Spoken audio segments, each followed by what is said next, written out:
Guna membantu warga Aceh yang terdampak bencana, Menteri Pertanian Amran Sulaiman membeli 40 ton cabai dari petani di Aceh. Cabai yang dibeli dikirim ke daerah yang membutuhkan dan selebihnya diangkut ke Jakarta.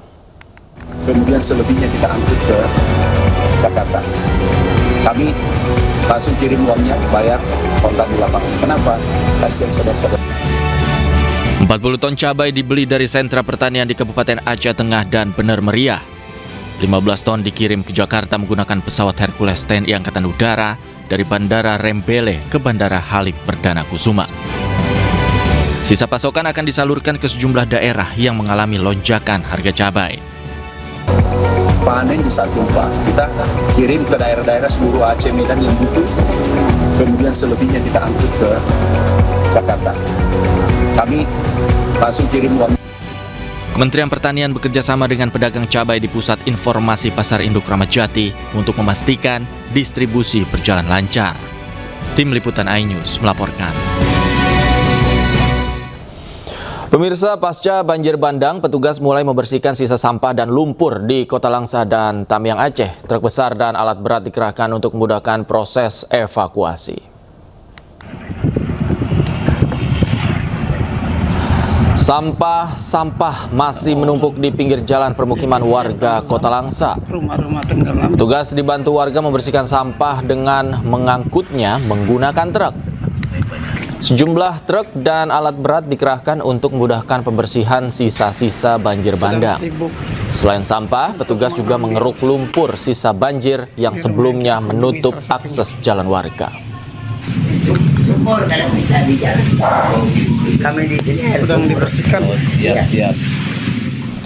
Hampir 2 pekan usai bencana banjir bandang dan longsor menerjang Sumatera, namun hingga kini gas masih belum masuk merata di Aceh. Tak hanya itu, listrik pun belum pulih sepenuhnya.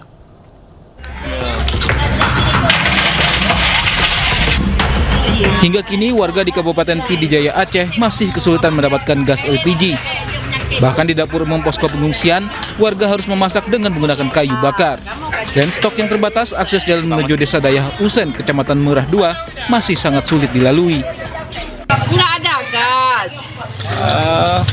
Udah berapa hari ini nggak ada gas? Selama iraya ada gas. Selama banjir? Selama banjir yang ada gas. Makanya wak kamu yang penting masak. Terus dia bantu napa ke paju. Kayunya dari mana nih? Dari balik iraya. Tidak hanya itu, di Desa Munasah Mancang, Pidi Jaya Aceh, listrik masih terputus total. Untuk bertahan, warga berinisiatif merakit dan memperbaiki genset bekas untuk kebutuhan sehari-hari. Sebuah genset sudah cukup lama. Genset ini memang udah nggak aktif lagi. Kebetulan ada 3 genset yang semuanya rusak. Lalu pada saat kegelapan ini orang coba bikin, diambil yang bagus dari sini satu, dari sini satu. Ini yang nggak bagus dari sini nih dibuang, diganti dengan yang bisa pakai. Sehingga hidup ini ala kadar. Gubernur Aceh Muzagar Manaf pun menekankan pemerintah terus berusaha membantu warga.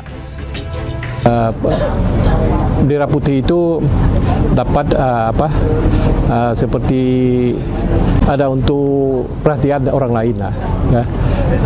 Baik dalam negeri maupun luar negeri. Saya itu tidak lebih daripada itu. Masyarakat muda katanya sudah menyerah Pak, karena menyerah tak? Menyerah bagaimana maksudnya? Kenapa sanggup lagi? Bukan menyerah, soalnya apa adanya dari. Warga yang kini hidup dalam keterbatasan menanti bantuan pangan hingga perbaikan tempat tinggal mereka sambil tetap berjuang untuk bertahan hidup. Tim Liputan iNews melaporkan. Selain mengecek konsumsi, Presiden Prabowo juga menyempatkan diri untuk berbincang dengan pengungsi. Bukan hanya mendengarkan keluh kesah, tetapi juga memberi semangat dan harapan bagi warga terdampak bencana.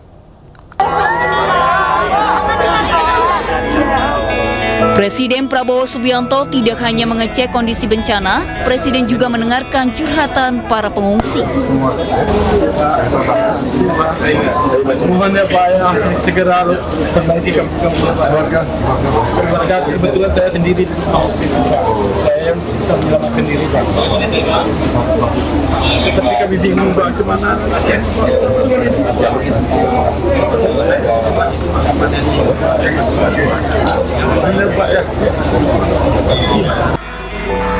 Presiden Prabowo pun berbincang dan memberikan semangat kepada warga.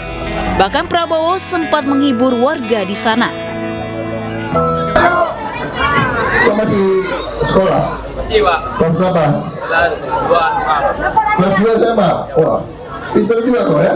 Kok kenal nama semua pejabat ini? Mau jadi tentara? Atau salah hafal nama Menteri Pertahanan? Kau minta petunjuk sama beliau. Kau ngerti kan kasih petunjuk? Di depan pengungsi, Presiden Prabowo pastikan akan terus ada untuk masyarakat. Bantuan dari pemerintah pusat pun akan terus disalurkan. Pemerintah Kota Medan mengembalikan bantuan dari Uni Emirat Arab. Hal ini dilakukan setelah ditegur pemerintah pusat dan Gubernur Sumatera Utara.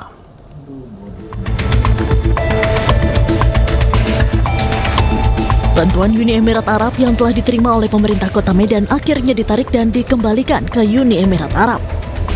Hal ini dilakukan Pemkot Medan usai ditegur pemerintah pusat dan Gubernur Sumatera Utara lantaran pemerintah belum membuka diri untuk menerima bantuan dari pihak asing. Diketahui bahwa bantuan dari pemerintah Uni Emirat Arab tersebut diserahkan Wakil Duta Besar Uni Emirat Arab untuk Indonesia, Syaima Al-Hebsi di Posko Bantuan Bencana Kota Medan, Gedung PKK Medan, Sabtu 13 Desember lalu. Bantuan yang diberikan berupa beras sebanyak 30 ton serta 300 paket bantuan yang terdiri dari sembako, perlengkapan bayi, dan perlengkapan ibadah sholat. Kembalikan kepada Uni. Alasannya apa Pak Wali? Karena memang pemerintah belum tidak menerima bantuan dari pihak asing. Jadi kita kembalikan kan nantinya bisa dimanfaatkan kembali. Sementara Ketua Umum PMI Yusuf Kala menegaskan bahwa bantuan asing diperbolehkan masuk selama ditujukan untuk kepentingan kemanusiaan dan dikoordinasikan dengan baik oleh pemerintah. Tidak perlu minta, tapi kalau ada masyarakat yang ingin membantu tentu baik saja itu sebagai kemanusiaan. Karena kemanusiaan itu tidak ada batas wilayah. JK juga mengajak seluruh pihak untuk bekerja bersama dalam penanganan bencana di Sumatera. Tim Liputan iNews. Kembali di iNews sore, pemirsa, ekstrimnya medan yang dihadapi tim medis Gayo Luwes berhasil menjangkau daerah terisolir di Kecamatan Pining. Mirisnya, saat petugas datang, warga dilanda kelaparan karena tidak ada bantuan makanan yang masuk pasca banjir bandang.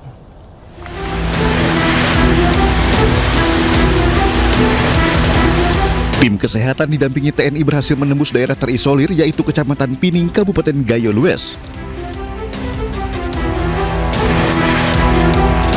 Perjalanan ini mereka tempuh selama 9 jam. Panjangnya durasi perjalanan dikarenakan jarak sejauh 18 km terputus pasca banjir bandang dan tanah longsor akhir November lalu.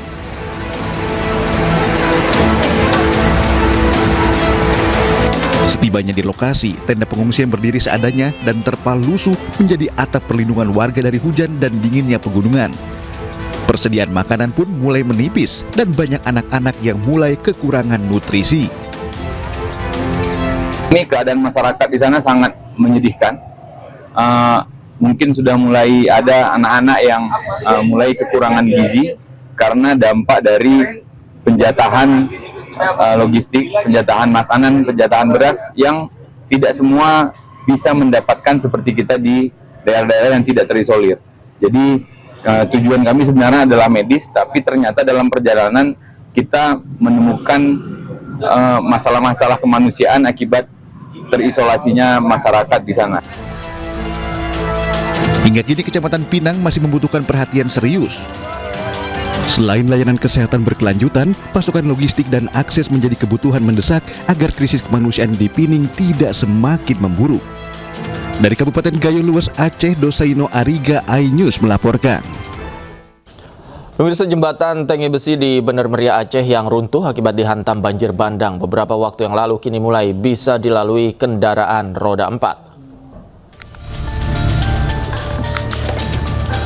Jembatan Tenge Besi yang menjadi akses Biren Takengon kini bisa dilalui kendaraan roda 4. Meski demikian, akses jembatan hanya bisa dilalui mobil berpenggerak 4 roda.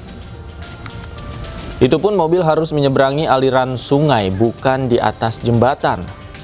Sebelumnya, jembatan Tenge Besi dan akses jalan rusak parah sepanjang 2 km yang membuat warga terisolir.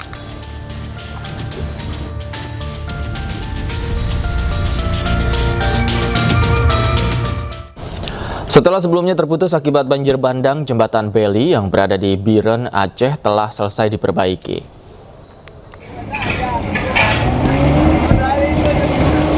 Jembatan yang menghubungkan Kabupaten Biren dengan Kota Lok Sumawe telah berhasil dibangun kembali.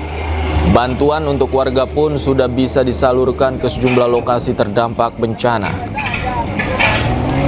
Pembangunan jembatan makan waktu selama 16 hari, yaitu sejak 2 hingga 18 Desember 2025. Meski terhitung cepat, namun pembangunan jembatan dipastikan sesuai standar keselamatan dan kelayakan fungsi. Oke, terima kasih saya kepada Bapak Presiden Prabowo dan seluruh jajaran TNI yang sudah berpartisipasi untuk melaksanakan jembatan ini, dan kami bisa melewati jembatan ini dengan baik. Mudah-mudahan ke depannya lebih baik lagi.